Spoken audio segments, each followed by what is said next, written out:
Number 5 we have Iran. Iran is a really awesome country to play as because it's mostly mountainous and has a pretty large population of around 33 million, and there aren't any minor threats there aren't any major threats except Turkey, Saudi and Pakistan, and all of these are minor threats, and they usually don't attack you because Iran is very mountainous and no one wants to waste their time getting a mountainous country unless you're stupid, of course. And it also has a pretty easy formable called, I don't know its name, but it just includes 5 countries, and usually these all of these 5 countries are AI, so it would be pretty easy to get these, except Afghanistan, which is mountainous, so it will take some time to get that. And another problem with playing as Iran is you need to move your troops to mountainous territory because your country is mountainous. At number 4 we have Saudi Arabia.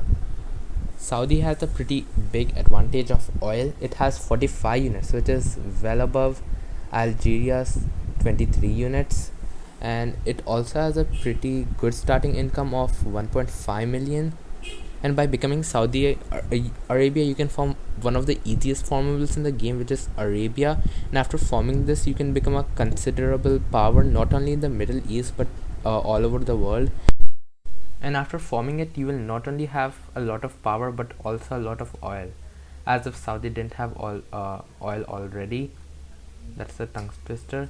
And you can get other countries such as Egypt and Iraq and then become even stronger, and then go over to India and Africa and just become a superpower. That's a pretty good starting strategy if you're playing as Saudi. In third place we have United Kingdom.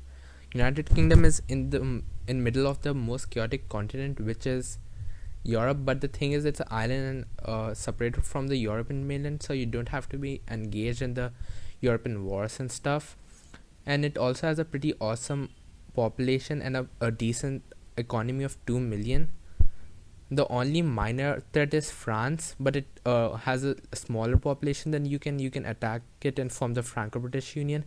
Also, you can form one of the easiest formables in Europe, which is the North Sea Empire, because it only needs Denmark, Norway, Faroe Islands, I think, and Iceland, and all of these are usually AI, and it's pretty high on ranking. With 12th position, which is pretty good, if you ask me. At second place, we have Japan, and Japan has a really large population of 91 million and an awesome starting economy of 9 million. But the thing is, it's democratic, so it will take you some time to go back to non-allied. And you can form the Empire of Japan, which is a pretty hard formable, but also a pretty powerful one if once you form it.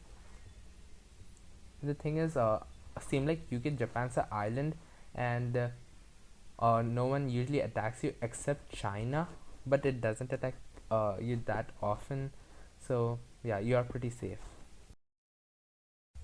At first place we have Brazil, and Brazil has a really large population of 128 million, and it's really high on ranking. And it's just fourth, and then you can form the Empire of Brazil, which just needs one country, and you can become a superpower after that, I think. And then after that you can form the South American Union or something, and after forming that you'll become even more strong, and then you can expand into Africa and all of that.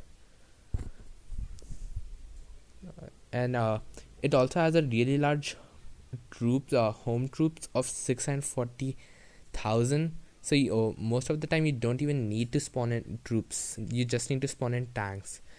And you can get Africa and then expand into North America. But the only threat is Portugal, because Portugal needs Brazil to form the Portuguese Empire, but Portugal's a really small country and doesn't even stand a chance against Brazil.